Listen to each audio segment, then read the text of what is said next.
नमस्कार जय जगन्नाथ। चलतु आज आम बनवा ओडिशारे गोटे प्रसिद्ध पिठा जहाँकि टेस्ट बहुत भरपूर थाए, बहुत बढ़िया लगे खाइबा को चंद्रकांति पिठा बा मुगकांति भी कहुए।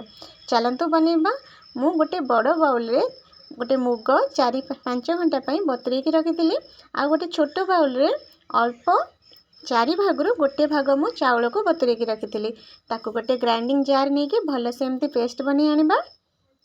एमती पेस्ट बनी आनिबा। गोटे कड़ाई रे गोटे ग्लास मुझे पानी देइची आ गोटे ग्लास क्षीर देइची। मुझे गोटे चामच राशि पकाउची आ गोटे चामच ये सौंफ पकाउची माने मधुरी पकाउची। गुजराती गुंड पकेली आउ गोटे चामच घी पकई एमती आमे गोले नबा।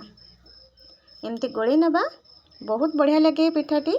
छुआ मानू बहुत भल लगे आउ हेल्थ पाई भी बहुत भल। मुग थाए से आमे टिके फुटिले जो बाटिकी रखी आमे मुग चाउलर पेस्टा आमे देदबा।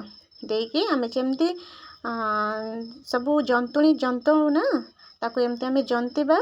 आपने चाहिए ये चीनी भी दे पारिबे आ गुड़ भी दे पारिबे। मु ये गुड़ दउची, गुड़े कले बहुत भल लगे।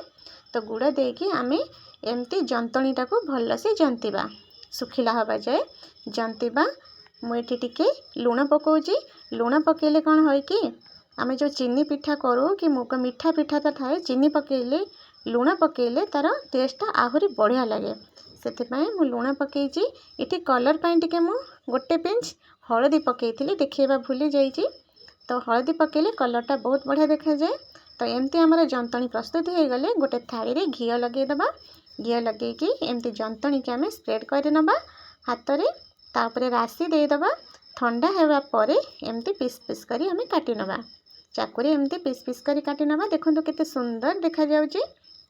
आम कड़ाई रे ऑयल गरम हेले मीडियम आंच रखिकी एमती देदबा। 4-5टा 6टा जेतिक आमर जगह हबो कड़ाई रे एमती देकी आमे पलटी नबा।